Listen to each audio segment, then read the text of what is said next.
Hello students. आज पुनः एक नए वीडियो के साथ मैं आपके सामने। आज आपको क्योंकि नाइन्थ का साइंस का पेपर है, अब नाइन्थ का साइंस के पेपर के लिए कुछ इंपॉर्टेंट चीजें मैं आपको बताऊंगा और कुछ सवाल से बताऊंगा। सवाल जो आपको आते हैं क्योंकि सवाल स्टूडेंट को बड़े लगते हैं निश्चित रूप से। सबसे पहली बात है, इसमें आपको पदार्थ के कणों की विशेषताएं याद करना है कि कणों की विशेषताएं क्या होती हैं। तो कणों की विशेषताएं पढ़ लीजिएगा। कणों की विशेषताएं इंपॉर्टेंट है आपके लिए। और इसमें एक इंपॉर्टेंट क्वेश्चन है कि कारण कभी कभी आ जाते हैं, पदार्थ की विभिन्न अवस्थाएं कौन होती हैं। इसमें संपीड़ितता संपीड़ितता की परिभाषा परीक्षा पूछी जाती है। संपीड़ितता अधिकतर परीक्षा में आता है, ध्यान रखिएगा। द्रव्यमान की परिभाषा आपकी आती है, घनत्व की परिभाषा आती है। इनकी परिभाषाएं आपको याद कर लेना है। तो ये आपका जो पहला पार्ट है, पहले पार्ट से आप इंपॉर्टेंट क्वेश्चन देख रहे हैं। पहला पार्ट है आपके हमारे आसपास के पदार्थ, आसपास के पदार्थ, इससे आपको महत्वपूर्ण क्वेश्चन देखना है। इसके बाद इसमें आपके आते हैं कुछ टेम्परेचर बदलने के लिए, ताप बदलने के लिए आते हैं। जैसे उसने कह दिया 300 केल्विन को सेल्सियस में बदलिए, तो सेल्सियस में बदलने के लिए हम क्या करते हैं, ध्यान रखिएगा। 300 केल्विन को सेल्सियस में बदलें और 373 केल्विन को सेल्सियस बदलें, या केल्विन से आ जाए। आपने मालूम है C/5 बराबर F माइनस 32/9 एक सूत्र होता है। तो C का ताप यदि हमको F में बदलना है तो ये फार्मूला लगाएंगे। F का टेम्परेचर C में बदलना है तो भी हमें यही फार्मूला लगाना है। यानी फ़ारेनहाइट को सेल्सियस में और सेल्सियस को फ़ारेनहाइट बदलने के लिए हमें ये सूत्र लगाना पड़ता है, ध्यान रखिएगा। इस तरह से यदि हमें सेल्सियस को बदलना है तो हम इस तरह से अपन फार्मूला लगाते हैं और फार्मूला के आधार पर ही हम ये बाकी क्वेश्चन करते हैं हल। ये फार्मूला भर आपको याद रहेगा तो निश्चित रूप से आप इस पार्ट से आपके जो सवाल आने आ रहे हैं वो सवाल आप निश्चित रूप से अच्छे से कर पाएंगे। ये आप लोग ध्यान रखिएगा, थोड़ा थोड़ा सा महत्वपूर्ण चीज है।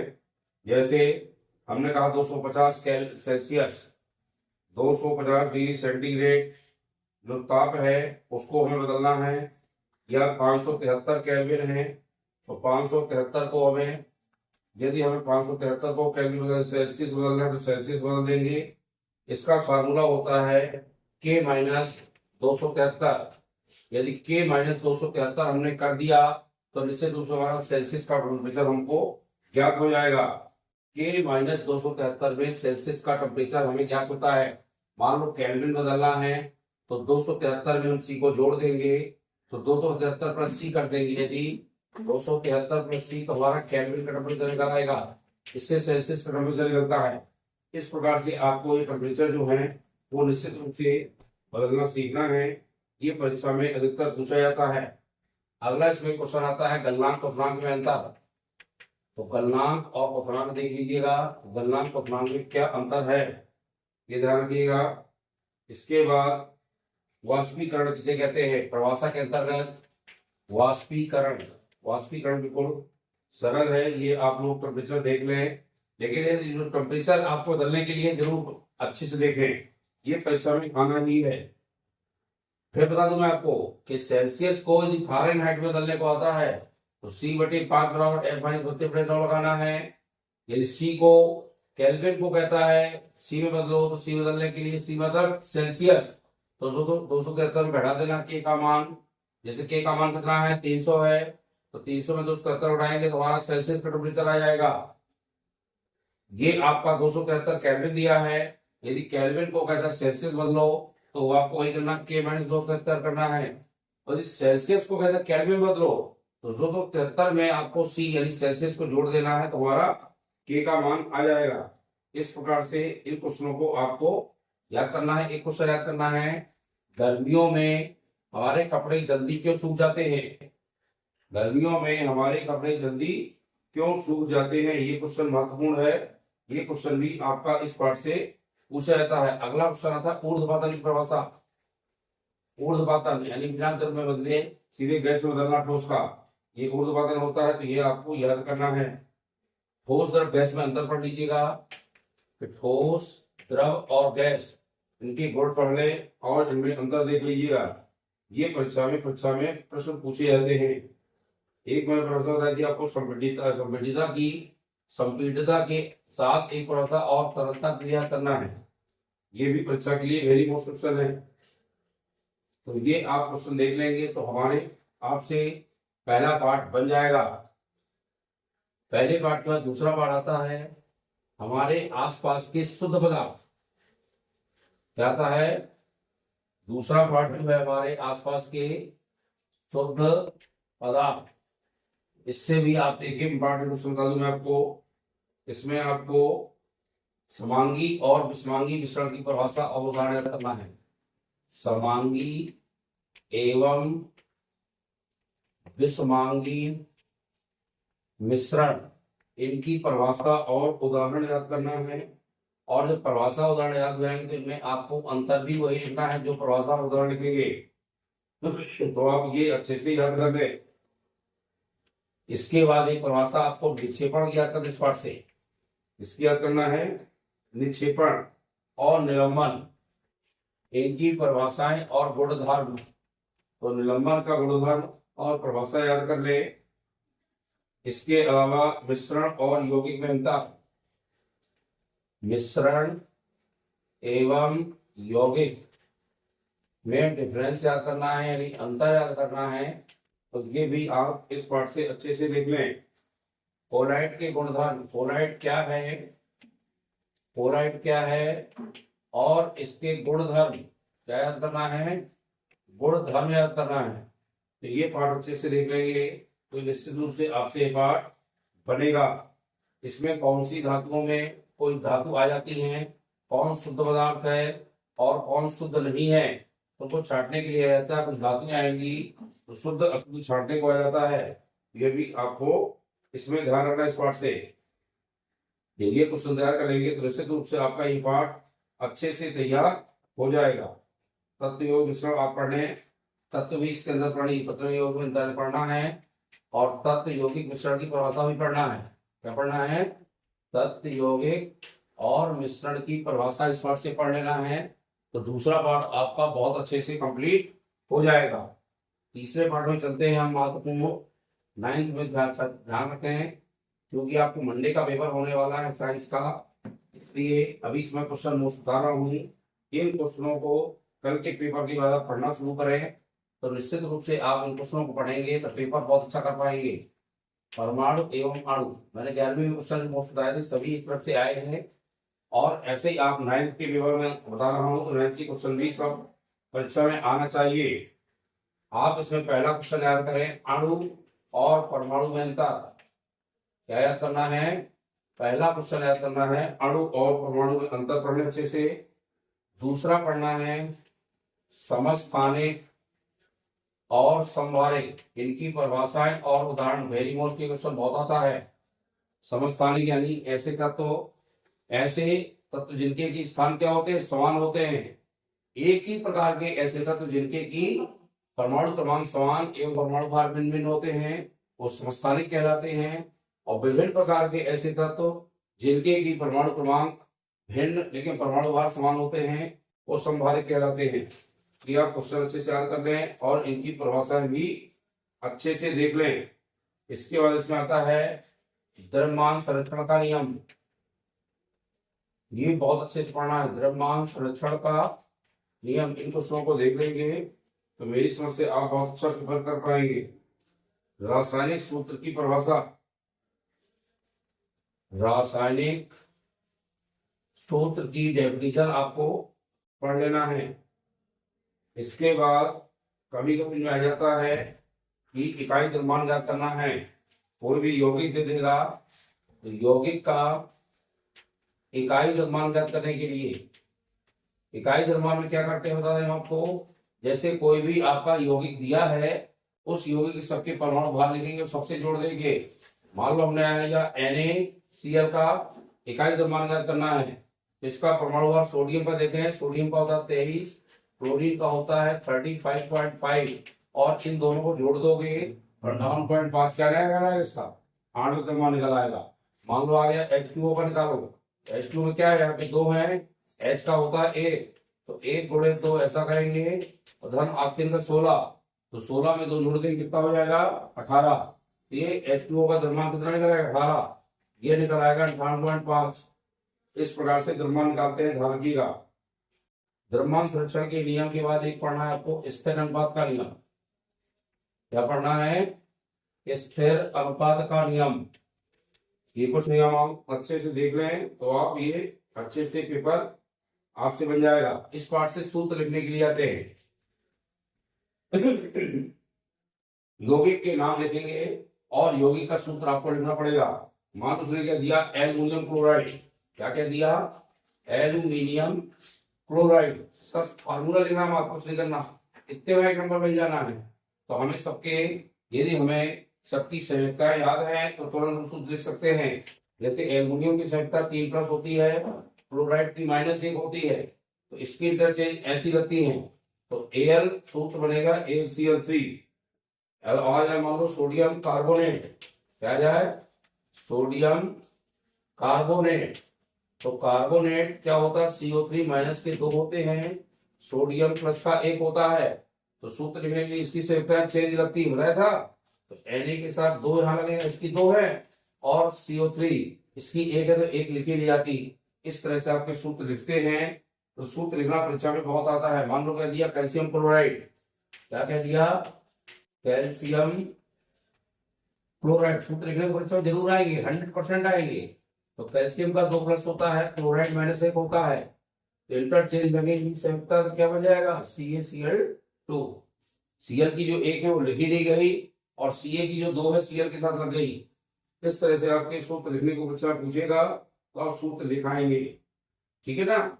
इस प्रकार से ये क्वेश्चन आपको देखना है और अच्छे से महत्वपूर्ण क्वेश्चनों को तैयार करना है। जब ये क्वेश्चन तैयार करेंगे तो आपसे विश्वास मेरा है कि आपसे पेपर अच्छे से बनेगा।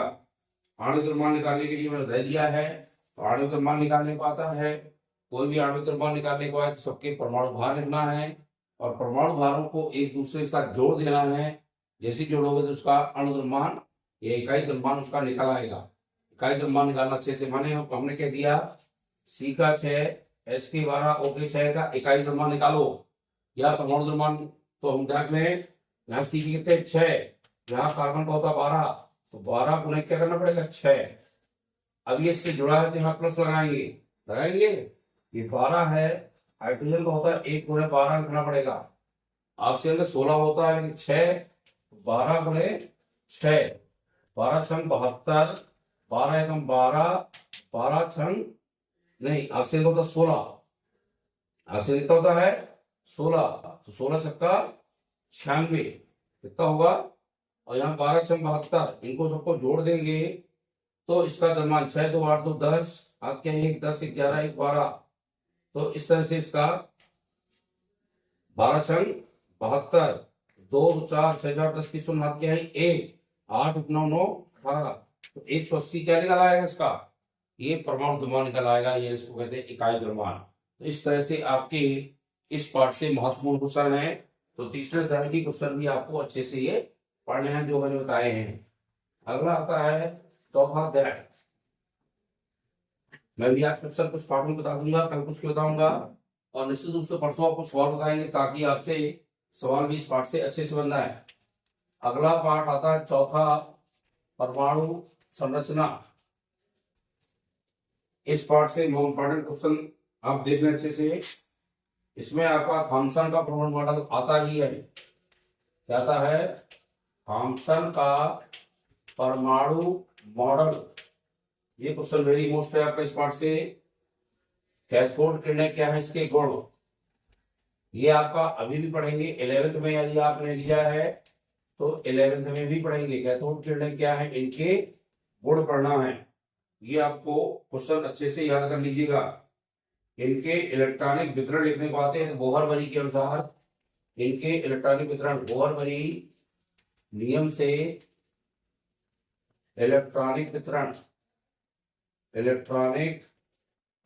वितरण पूछता है तो इलेक्ट्रॉनिक वितरण आप देख लें कि कार्बन मालूम 6 है तो 2 और 4 लिखा जाएगा, ये आपको मालूम है।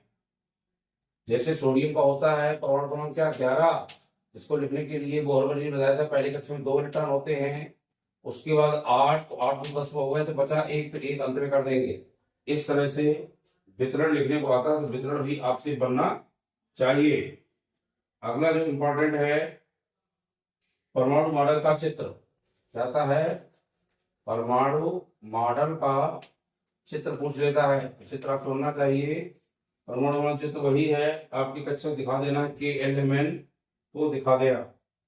3 समस्थानिकों के नाम, पिछले अध्याय में समस्थानिक बताए थे, इसमें भी आपका 3 समस्थानिकों के नाम पूछ सकता है। समस्थानिकों के, तो 3 समस्थानिक मतलब क्या है, जिनके स्थान समान हो, जैसे हाइड्रोजन हाइड्रोजन हाइड्रोजन एक, इनके सबके परमाणु क्रमांक क्या होते हैं, समान होते हैं।